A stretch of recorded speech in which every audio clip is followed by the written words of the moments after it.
మెసేజ్లు చేయాలన్నా, ఫోటోలు, వీడియోలు షేర్ చేయాలన్నా అందరూ వాడుతున్న యాప్ వాట్సాప్. ఇప్పుడు ఈ వాట్సాప్నకు పోటీగా ఇండియన్ యాప్ విపరీతంగా క్రేజ్ తెచ్చుకుంటుంది. అదే ఆర్ఎట్ఐ యాప్.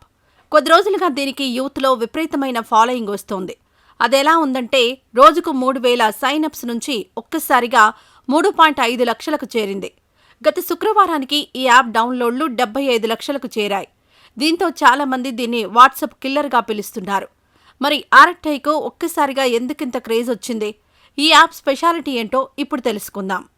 నిజానికి ఈ యాప్ 2021లోనే విడుదలైంది. కానీ రీసెంట్గా ఈ యాప్నకు విపరీతమైన క్రేజ్ వచ్చింది. స్వదేశీ డిజిటల్ సొల్యూషన్స్ను వాడాలని కేంద్ర మంత్రి ధర్మేంద్ర ప్రధాన్ పిలుపునిచ్చిన తర్వాత క్రేజ్ వచ్చిన యాప్లలో ఆర్ఎట్ఐనే నెంబర్ 1 పొజిషన్లోకి వచ్చింది. ఈ యాప్ సోషల్ మీడియాలోనూ తెగ వైరల్గా మారింది. దీంతో కేవలం 3 రోజుల్లోనే ఈ యాప్లో సైనప్ అయ్యే యూజర్ల సంఖ్యలో 100% వృద్ధి వచ్చింది. అంతకుముందు రోజుకు 3,000 సైనప్లుండగా ఆ తర్వాత 3.5 లక్షలకు చేరింది. ఈ విషయాన్ని Arattai app co founder Sridhar Vembu తన ఎక్స్ ఖాతాలో వెల్లడించారు. తమిళంలో ఆర్ఎట్ఐ అంటే మాట్లాడుకోవడం అని అర్థం. వ్యక్తిగత మెసేజ్లతో పాటు group chat, audio, video calls share చేసుకోవడం కోసం ఈ యాప్ను తీసుకొచ్చారు.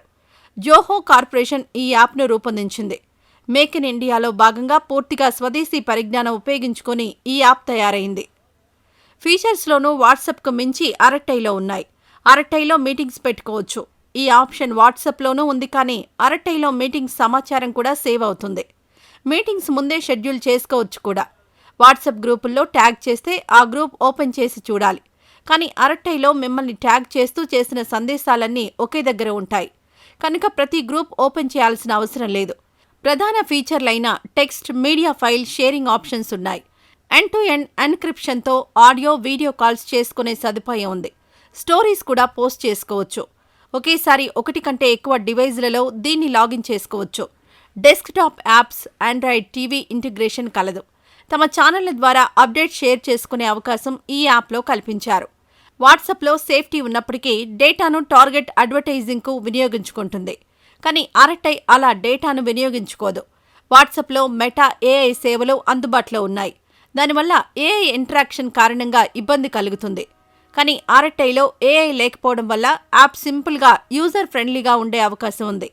ఈ యాప్కు మొగ్గు చూపడానికి మరో కారణం ప్రైవసీ. ఇందులో యూజర్ డేటాను మానిటైజ్ చేయబోమని జోహో కంపెనీ చెప్పడం యూజర్లను తెగ ఆకట్టుకుంటోంది. ఆర్ఎట్ఐ యాప్నకు వస్తున్న క్రేజ్ చూసి చాలామంది దీన్ని వాట్సాప్ కిల్లర్గా పిలుస్తున్నారు. కానీ 500 మిలియన్లకు పైగా యూజర్లున్న వాట్సాప్నకు ఆర్ఎట్ఐ ఛాలెంజ్ ఇవ్వడం అంత సులువైన విషయం కాదని టెక్ నిపుణులు చెబుతున్నారు. ఆర్ఎట్ఐ యాప్ను కొత్త ఫీచర్లతో నవంబర్లో మళ్లీ రిలీజ్ చేయాలని అనుకుంది. కానీ ఇప్పుడొచ్చిన బూమ్తో సర్వర్లను బలోపేతం చేయడంపైనే కంపెనీ దృష్టి సారించింది. ఈ సమస్యలన్నింటినీ పరిష్కరించి ఎప్పటికప్పుడు అప్డేట్లు, కొత్త ఫీచర్లు చేర్చుకుంటూ వెళ్తే ఖచ్చితంగా వాట్సాప్నకు ప్రత్యామ్నాయంగా మారే అవకాశం ఉందని టెక్ నిపుణులు చెబుతున్నారు. ప్రముఖ పారిశ్రామికవేత్త ఆనంద్ మహీంద్ర ఈ యాప్ వైపు మొగ్గు చూపారు. యాప్ను డౌన్లోడ్ చేసుకున్నట్టు ఆయన ఎక్స్ వేదికగా ప్రకటించారు.